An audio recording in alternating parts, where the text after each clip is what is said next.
মা গো আর এটা কামড় দিছে গো এবারে মৌমাছি কামড় দিয়ে একবারে সর্বনাশ করে লাইছে সুন্দরবনের চাকের মধু কালেকশন করার জন্য কিন্তু আমরা যাচ্ছি। দোয়া করবেন আমাদের জন্য, মৌমাছির কামড় জানি না খাই, ও কামড় না শাল জানি না ভাই। ম্যানেজার। জি স্যার। সাবধানে এসো। হ্যাঁ স্যার আপনি এরকম একটা ভয়ঙ্কর জায়গায় আমার নিয়ে আসবেন, আপনি এখন আগে কি বলতেন করবা আমার বলো? বাপের জন্ম আইতাম না। এখন তো এই যে জনগণ, আমার ফ্যান ফলোয়ার যারা আছে তাদেরকে চাকের মতো আমার তো খাওয়াইতে বউ গেলে- বাচ্চা আছে, আপনি যে এরকম করে আমার এই জঙ্গলে নিয়ে আইলেন। আমারও তো মেয়ে আছে, বউ আছে। তুমি বিয়াই করলা সেই দিন। আমি আপনার চাকরি আর করবো না স্যার, এই আমার শিক্ষা হয়েছে।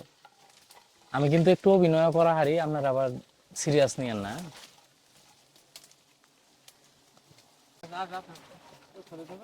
বুঝতে পারছি।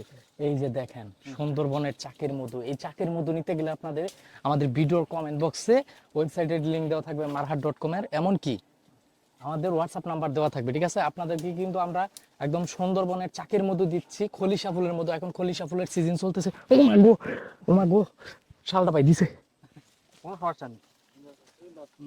এই স্যার, দেখেন আমার যদি কামড় দেয় আমি এই শেষ। যে অল্প পরিমাণে মধু আপনাদের জন্য। দেখেন মানে সুন্দরবনের মধু কিন্তু এত আহামরি হয় না, একদম খুবই সীমিত পরিমাণে হয়।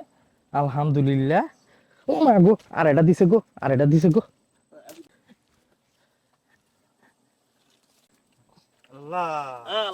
মাশাআল্লাহ মাশাআল্লাহ মাশাআল্লাহ মাশাআল্লাহ। ও মা গো আর এটা কামড় দিছে গো এবারে মৌমাছি কামড় দিয়ে একবারে সর্বনাশ করে লাইছে সুন্দরবনের মধু। কইছিলাম এই ও মা বনের গো ভিতরে শেষ করে দরকার নাই, লাইছে, সুন্দরবনের মধ্যে দরকার নাই। শেষ করে লাইছে। আপনি মরবেন আমার। এই দেখুন সুন্দরবনের মধু অত আসলেই বেশি পরিমাণে হয় না, খুবই সীমিত পরিমাণে। বাবারে বাবা আজকে ফুলে হেলাইছে 3টা